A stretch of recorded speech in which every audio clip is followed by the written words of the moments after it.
there. Good evening. Welcome to the Jim Bohannon Show from Westwood One Radio. We're at 1-866-50-JIMBO, 1-866-505-4626. Online at jimbotalk.net, and you can follow me on Twitter at Jimbo Talks. The Conservative Political Action Conference is wrapping up after doing the quadrennial parade of those who offer their views on why they should be president of the United States as beauty contests go, certainly leading up to things which now, for example, the Iowa caucuses, in case you hadn't thought about it, are less than a year away. It'll be a busy year for a lot of these people. So the CPAC straw vote is always an interesting early indication of just how some of the nation's leading conservatives feel about the Republican field. We're going to be talking about that tonight, and doing so particularly in the context of what could be considered, I suppose, the Republican gold standard, and who probably will be that for a long time to come. Ronald Reagan, man who, in fact, would have just turned 104 years of age. We're talking with historian Craig Shirley, the author of 2 books on Reagan, and he's working on a third. Good evening, Craig. Jim, how are you? I'm well, sir. Thank you. And first of all, your thoughts as an overview on how CPAC has gone this year. Well, from what I can see, it's gone extremely well. I think I was kind of impressed today. Well, I'm always impressed, but there was a debate today between Andrew Napolitano and the gentleman who was head of the NSA. And it was a erudite, relaxed, forced debate about the Constitution and about the Fourth Amendment. And I thought to myself how far CPAC has come. And it really is now it is a permanent part of the political firmament now. And, it wasn't always that way. It was kind of, back in the 70s, it was kind of touch and go, because you'd have some panels that were maybe 5 people in the room were watching them. You'd have a highlight, with the Reagan dinner, but otherwise you didn't get a lot of people in the old days. And now you get thousands and thousands of people coming every year. So it certainly has grown in importance. There are some things that we do every year that are not necessarily a great predictor of either nominees or presidencies. Right. For example, I think of the Iowa caucuses. I remember in particular one year that I was there, and in fact it was 1988, and the third place finishers, that is to say the people who barely limp on to New Hampshire, yeah. The third place finishers were George H.W. Bush and Michael Dukakis, who of course wound up with their respective party nominations, exactly. And Bush ultimately winning. And finishing ahead of Dukakis that year were Dick Gephardt, the Missouri congressman, and Illinois Senator Paul Simon. Finishing ahead of George H.W. Bush were Bob Dole and Pat Robertson.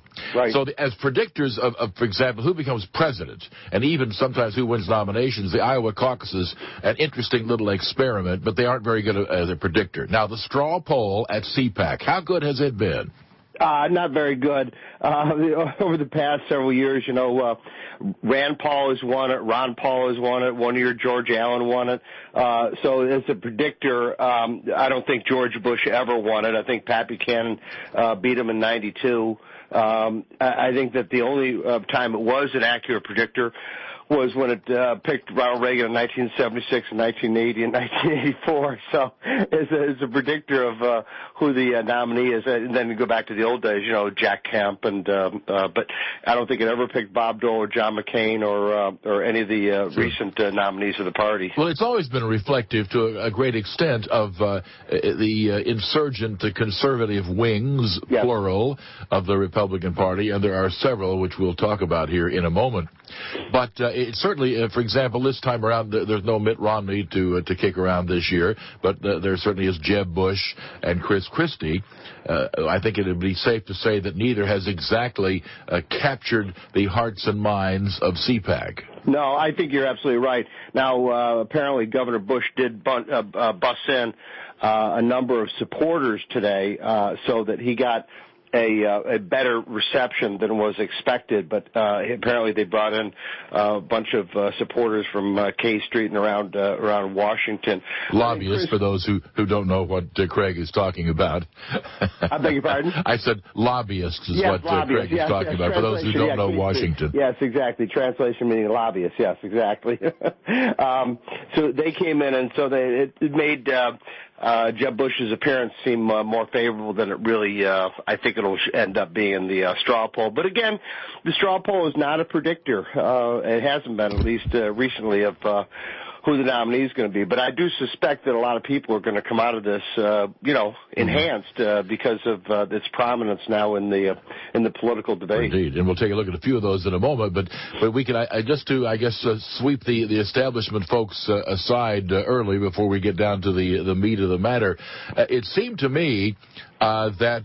This is just an overview, passing through the room, looking at the television perspective here. But it seemed to me that of those two, that Chris Christie was almost dismissive of this part of the Republican base, and he would really rather not be there. That Jeb Bush was eager to defend his point of view, particularly appearing with Sean Hannity and talking about his view about allowing a path to citizenship for those in this country illegally, that he might not have been optimistic that he was going to persuade a lot of people, but he wanted them to know this is where I stand and I would still like your support. Am I oversimplifying? No, I don't think you're oversimplifying at all. I think you hit the nail on the head. I watched the only one who has not been enhanced over the last 2 days is Chris Christie. I think he came in, obviously damaged because of the scandals surrounding the bridge and things like that. Do they care? I beg your pardon? Do these people care? I mean, that whole bridge gate, no one has ever placed a smoking gun in Christie's hands. Well, but a year ago he was welcomed at CPAC like he was I wouldn't say the second coming, but he was very warmly welcomed and scored well in the poll, and certainly got a better reception from the crowd a year ago than he did yesterday. I think it did damage him. But everybody has, whether Walker, Rand Paul, Rubio, Jeb Bush, all of them have come out of CPAC so far, I think, enhanced. The only one who hasn't been has been Chris Christie. Yeah. Now, we might as well mention, you just mentioned his name, and as far as I'm concerned, this man has been by far the star of CPAC and everything else early on, and that would be Wisconsin Governor Scott Walker. Did anybody else at CPAC among the presidential types get a standing ovation after their remarks? I think most of them got standing ovations. I know Rand Paul had a very rousing reception today, and of course Rand Paul, they really filled up the room for Governor Walker. I think that Jeb Bush got kind of a partial standing ovation today, more out of respect than anything for having the courage to go into the lion's den, as it were. But I'm trying to think who else. Governor Bobby Jindal got a standing ovation. Okay. So the CPAC audience tends to be fairly polite. They might not vote for you, but they're going to be respectful for you for coming. All right, very good. Let's talk a bit about Rand Paul. We speak of conservatism. It's a term that, to me, that is about as precise as Hispanic, which really means nothing. Are you from Mexico? Are you from Puerto Rico? Are you from Cuba? Makes a difference. And if you really want to get into the Hispanic community, they can parse it out between whether you're from the Dominican Republic or from El Salvador, for Pete's sake. Right. The Hispanic means nothing. Conservative means something, but not that much. Are you a social conservative, or are you a libertarian conservative? Are you a deficit hawk, or are you a supply sider? Right. Are you an isolationist, or are you a neoconservative? There are many brands of conservatism. Theocons and neocons and reformicons and yeah, exactly. Yeah, right. And you've got the guy who is obviously, although I guess he would try at least a little bit to distance himself from his father. But Rand Paul is clearly carrying the Ron Paul banner. I've referred to him on occasion as Ron Paul Light, and I don't think that that's entirely unfair or dismissive. I think that's pretty much what he has tried to indicate that he is up to this point. But, I mean, I've often wondered about this. you go back to perhaps the original libertarian in the hearts of most of us in this country, although he never actually was associated with the Libertarian Party, and that would be Barry Goldwater. Yes. But he was a serious internationalist and a serious hawk in many cases. And I'm not sure when George McGovern's foreign policy became a central tenet of the Libertarian Party in this country. To quote one of my favorite Ron Paulisms, which I think is one of the most vacuum-headed comments I've ever heard from a public official. Why can't we just get along with the Taliban? And I'll be honest with you. Before I ever go down the road with a Rand Paul, he's got to repudiate his father in big, bold, bright red letters. Well, if he emerges as a serious challenger for the nomination, I think he will have to deal with that issue as far as his internationalism. Look, there's no doubt about it. Is that there's many forms of conservatism today, and even though, yes, Barry Goldwater was in many ways a libertarian, he was also cognizant of the Soviet threat and was therefore a staunch anti-communist. But don't forget, too, is that there was a time where Ronald Reagan described himself publicly as a libertarian conservative. In fact, in 1975, when he was getting ready to take on Gerald Ford in the primaries, he did an interview up at the ranch with Mike Wallace from CBS for 60 Minutes, and in the interview, he described himself as a libertarian conservative, and he told Reason magazine, which was the publication of the libertarian movement, that libertarianism was the fundamental basis for conservatism. Now, he stopped calling himself a libertarian conservative shortly thereafter. I think some of his aides said, look, Governor, nobody knows what you're talking about anyway, so just call yourself a conservative. Yeah, and certainly today, Ronald Reagan couldn't possibly have taken on the mantle of a libertarian conservative because he was too busy engaging with the real world out there instead of building 3-foot-high fences around the continent of the United States. Right. So I guess to summarize as we go to the break here, I just don't see how Rand Paul, although he's very popular in a lot of circles, I don't see how he ever wins that nomination. Well, it remains to be seen. I will say one thing, Jim, is that this is the most wide-open nomination process since 1940. You'd have to go all the way back there, where you had Wendell Willkie literally come out of nowhere to beat the favorite. The favorites were Alf Landon, Herbert Hoover, Robert Taft, and several others, and win the nomination. Of course, he lost to FDR pretty handily, but even so, is that the point is still taken that there is no legitimate frontrunner for the Republican Party nomination today. Yeah, you could certainly make a comparison with the Democrats in 1976, but for the Republicans, I'd be hard-pressed to find anything more recent than 1940. We'll come back. We'll name a few other names. There are so many, as you've noted this year, and even including a few that at this stage of the game, it's not entirely too late to jump in. It's going to be getting too late to jump in seriously pretty darn soon because an awful lot of the sources of money and particularly the key staffers are being snapped up right and left. But we'll come back and talk some more with Craig Shirley and also about some of the books that he has written. And he's a prolific author and the most interesting one. 1-866-50-JIMBO as our number here, 1-866-505-4626. The Conservative Political Action Conference, a gathering of those of conservative viewpoints. We'll be back in just a moment.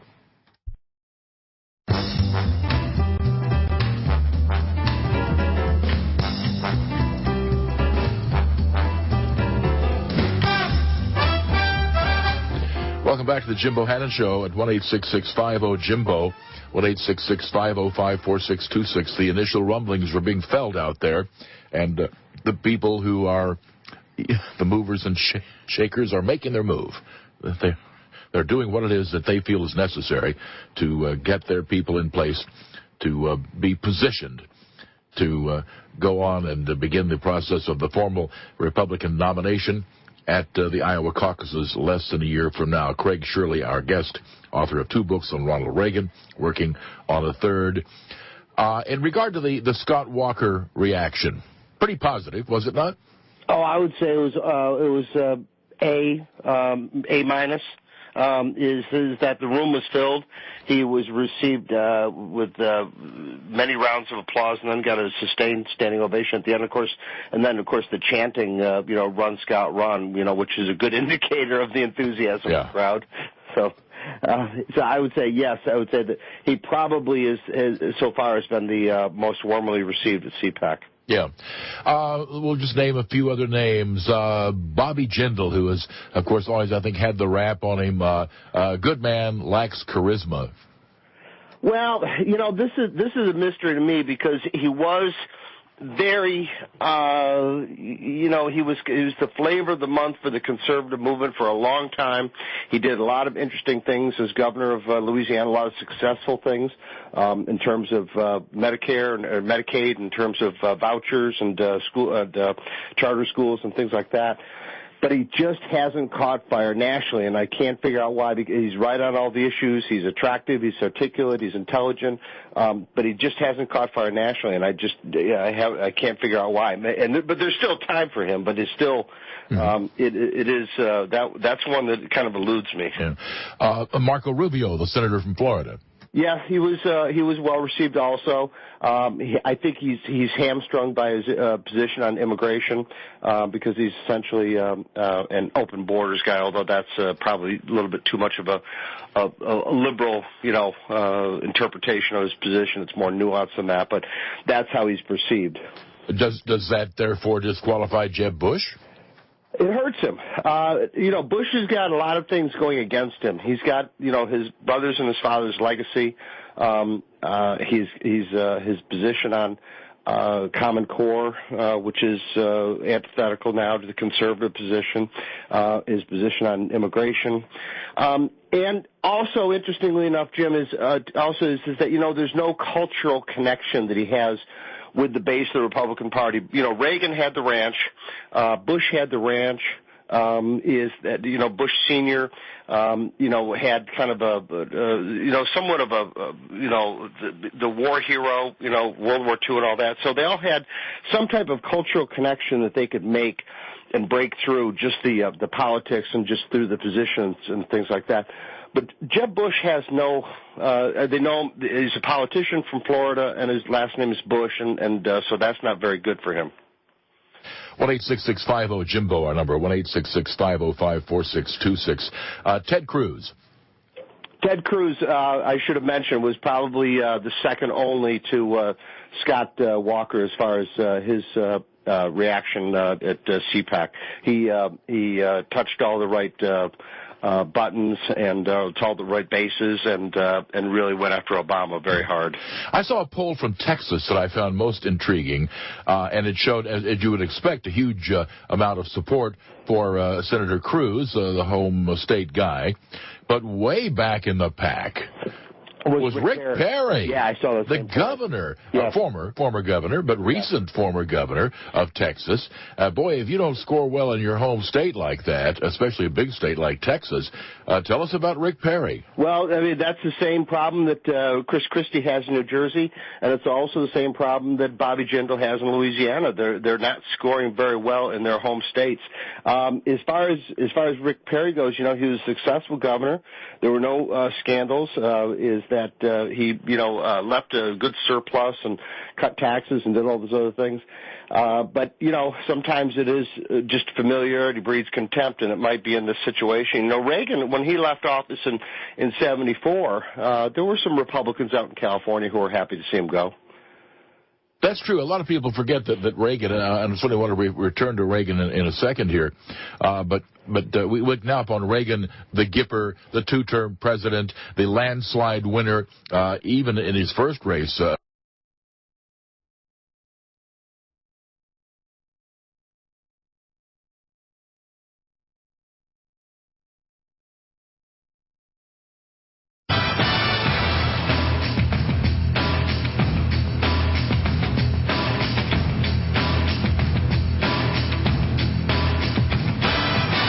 Welcome back to the Jim Bohannon Show at 1-866-50-JIMBO, 1-866-505-4626. Craig Shirley, our guest. He is founder and president and CEO of Shirley and Bannister Public Affairs, and a man who has proven to be a very influential person in government relations and marketing. He has written for the Washington Post, the Los Angeles Times, and the Weekly Standard, among other publications. His most recent book was December 1941, and he will shortly release a book on the former Speaker of the House, Newt Gingrich, entitled Citizen Newt. And we'll talk a bit about that in a second here. But suffice it to say, let's wrap up our thoughts on Rick Perry before we take a call here. Governor Perry of Texas, I know at one point he even made a joking reference at CPAC to the fact that during his short-lived presidential campaign of 4 years ago, at one point he said, and there are 3 things we need to do about whatever it was, and he couldn't name the 3. Right, as a joke. Yes, right. But he referenced it as a joke, which is a nice way to recover. I mean, let's not forget how much mileage Bill Clinton got out of his 1988 Democratic Convention keynote speech, in which his only applause line was, and in conclusion. In conclusion, right. and he milked that on the talk show circuit, and it obviously didn't deter him from 2 terms as president. So, Rick Perry, how did the CPAC crowd receive him?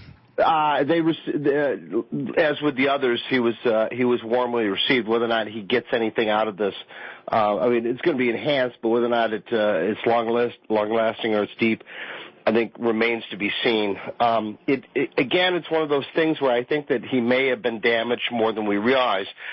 In 2012, when he couldn't remember the 3rd federal agency that he wanted to eliminate, and kind of like Dan Quayle. Well, that's exactly what I was thinking of. Once you get labeled as a quote bumbler, although neither Quayle nor Perry is inherently a quote bumbler. No, but if you get the label, you get the label stuck on you, right. I mean, Quayle could never recover from that when he made his own bid for the president. Well, and of course, who can forget George Romney being brainwashed? Exactly, and all the editorial cartoons of Romney with suds around his head. Bill calls in from Lebanon, New Hampshire. Good evening, Bill. Good evening. How are you? Fine. As a conservative out in the field, I don't care what flavor we get as long as it's chocolate. Here the big question. We want whoever the candidate is to follow the basic 5 things that are most important for our nation right now.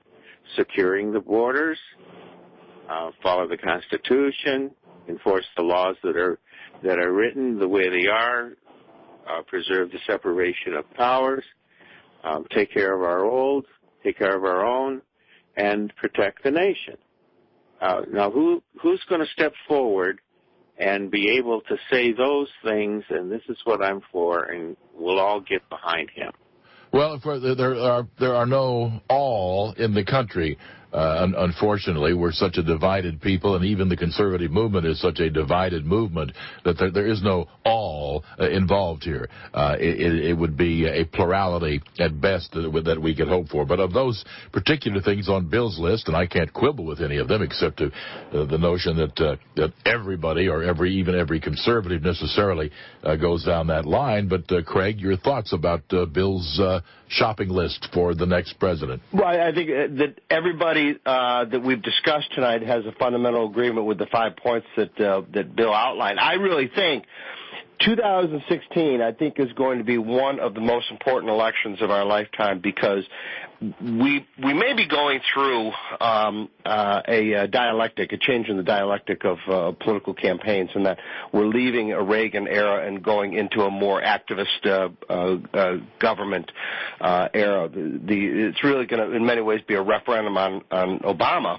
And was he a detour in history for 2 terms? Was he the benefit of a downturn in, the financial crisis of 2008 and then a poor nominee by the Republicans in 2012? Or does he signal a different direction in terms of more activist government and government, presence in our lives? I think it's going to be a fascinating election. I know I follow. I know what side I fall on, but as a historian, I'm going to find it fascinating. All right. Well, I'll ask you which side you fall on after I tell you which side I fall on. This has entirely everything to do with his charisma. Because whenever his philosophy was on the ballot, but he wasn't, in 2010 and 2014, he got absolutely shellacked. Right. And he's not going to be on the ballot in 2016. So I don't think this has anything to do with philosophy. I think it has everything to do with the guy who's fairly glib, especially with a teleprompter, and who smiles well. Well, you may be right. I mean, those are also, those 2010 and 2014 are traditionally also lower turnout elections than presidential elections. But you very well may be right. Is that he was the beneficiary of good luck. He was the beneficiary of the bad banking system and the bad downturn in 2008, and he was then a bad nominee, and that maybe he is glib and not very well positioned without his teleprompter, but we'll see because there are some of his policies the American people definitely don't like, but other policies they seem to like okay. And the most important thing I think to remember about Barack Obama would be the fact that he was always able to get a lot of people to vote who don't usually vote. Yes. And they turned out young people, minorities, turned out in 2008, and we were asking the question, wow, is this a tidal shift in voting patterns?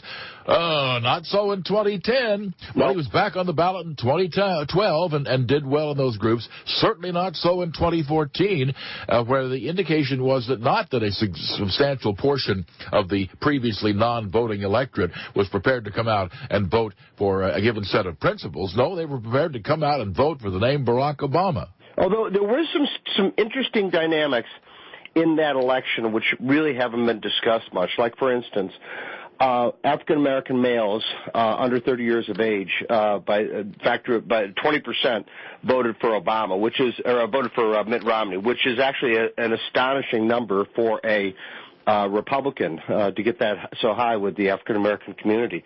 But clearly there was some type of dissatisfaction there among young African-American males as far as jobs or, security or law and order, things like that made them want to vote for Mitt Romney. Interesting. Stay with us, more to come. We'll come back and we'll take a look at whether there are any Reagans out there or potential Reagans. And we're talking with Craig Shirley. We'll talk about his latest books, and we will be back in just a moment.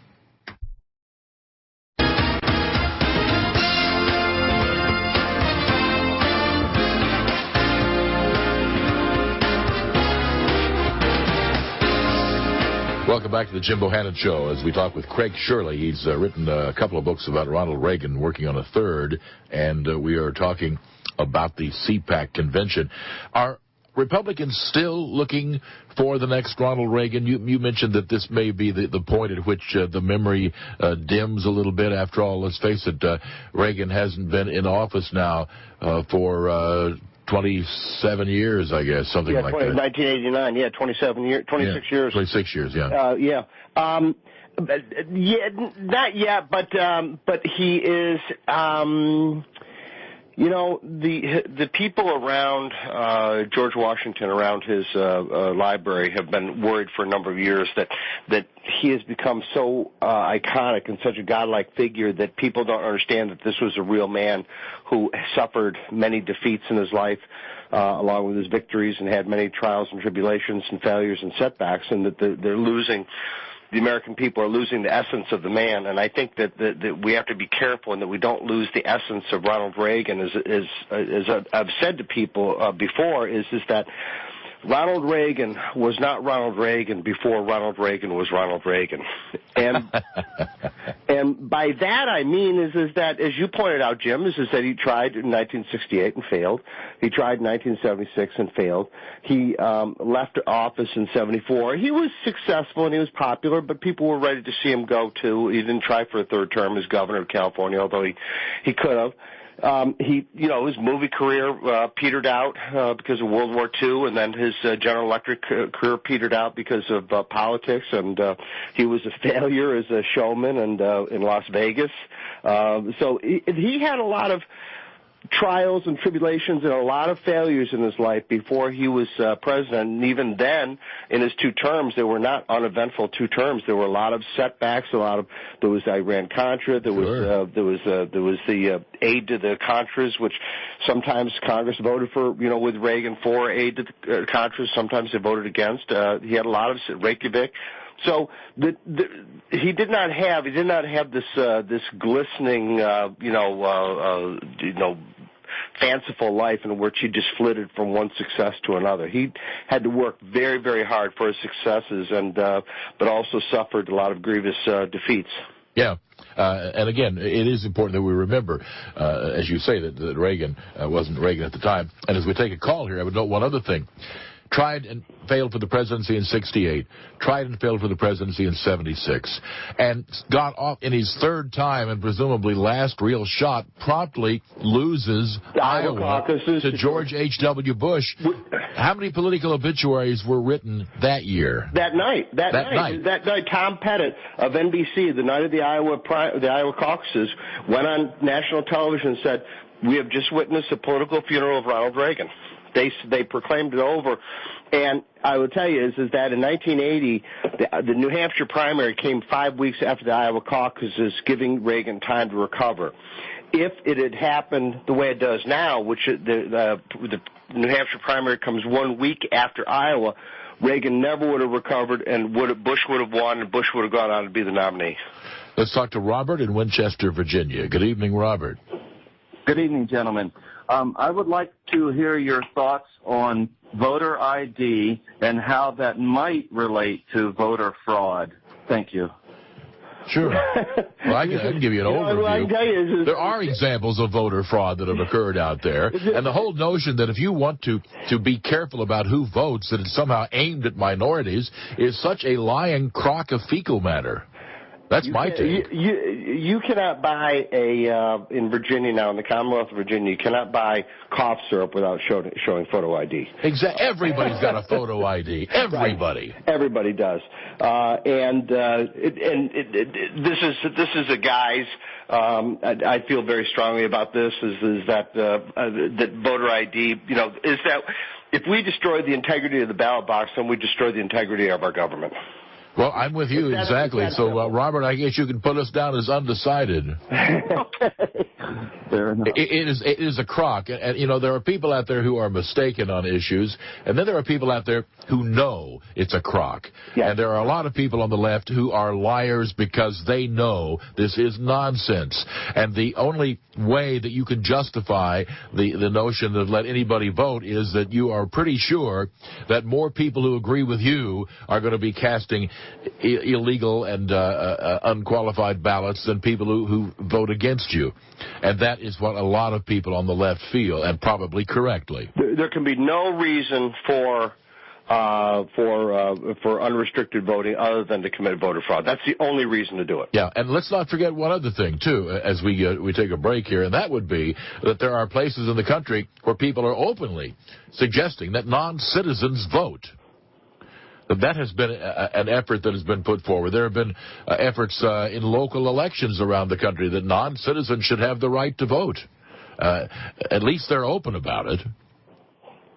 1-866-50-JIMBO, back in a moment. Hey, it's Jimmy Fallon. Here's what's happening later on The Tonight Show. Thank you, John Travolta, for grabbing Idina Menzel's face at the Oscars, or as she put it, let it go, let it go. Thank you, Alaska, for becoming the third state to legalize marijuana and giving a whole new meaning to the term baked Alaska. I do love baked Alaska. Thank you, Netflix, for releasing season 3 of House of Cards and ensuring the only words I uttered this weekend are, let's just watch one more. Just one more, then we'll stop. Thank you, the guy who lassoed an escaped llama from the back of a moving pickup truck, for somehow being the least interesting part of that story. Catch the Tonight Show tonight on NBC.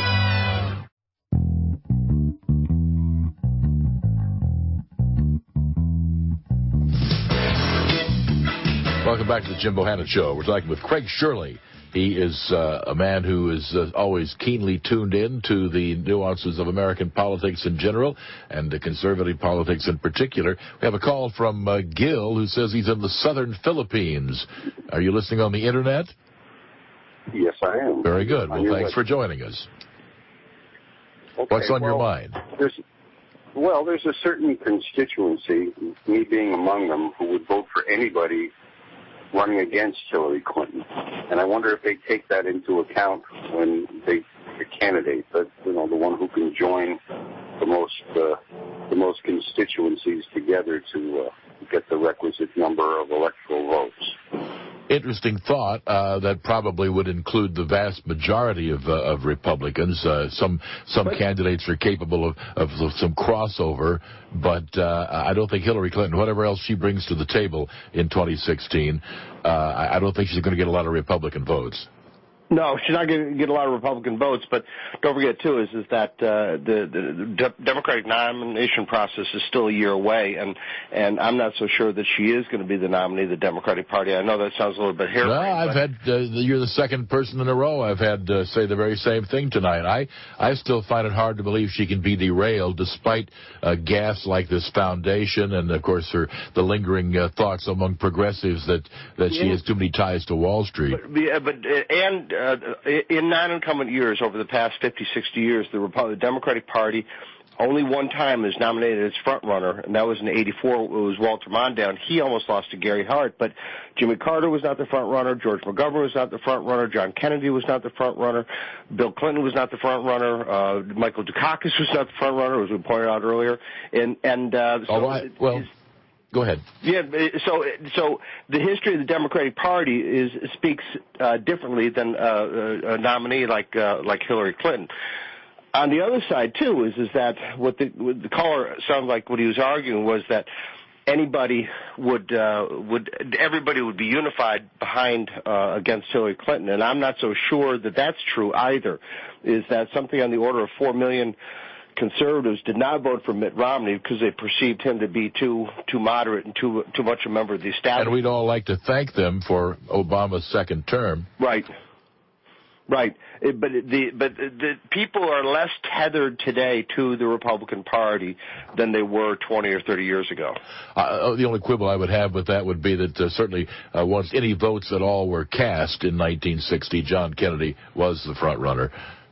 Hubert Humphrey could never keep up with him after that, and Lyndon Johnson was never a factor. But that's why Kennedy had to go out in the primaries to prove himself to the party elders, because early polling had Lyndon Johnson, Hubert Humphrey, Stuart Symington, Adlai Stevenson, all ahead of John Kennedy. Well, early, you're right. We're as early as that was in 1960. Of course, in 1960, John Kennedy did not even announce he was running until a year before the New Hampshire primary. Right. But be that as it may. Anyway, thanks for your thoughts, Gil. Tell me what you've learned about Ronald Reagan from writing about him. The more I learn about Ronald Reagan, is that this has become, he's always a fascinating man, but now I've been spending the last 15 years writing and reading and lecturing about him, is that how much he changed between 1976 and 1980 and how nuanced and thoughtful and reflective and refined his conservatism actually became. It was not libertarian, but he did have libertarian instincts, but he also believed in the rule of law, obviously, the Constitution, but became very infused with the whole idea of the privacy and the dignity of the individual. He told a story in 1980 about a time when he and his brother were children, and they asked their father how much he made, and his father stormed back at them. That is a private question. You never ask anybody how much money they make. That is their private, that is their business and nobody else's business. And for me, that was a great peek into Ronald Reagan's psyche, because he truly believed in the privacy and the dignity and the worth and the worthiness of every individual. And as a matter of fact, that's what's printed over, etched in stone over his gravesite, is that every individual has worth. Yeah. Very, very quick question here. Did anybody really know him that well? Well, certainly, yes. This myth that he was unknowable is just that. It's a myth. Obviously, Nancy did. They had the private corners. He had his private corners, like all public men.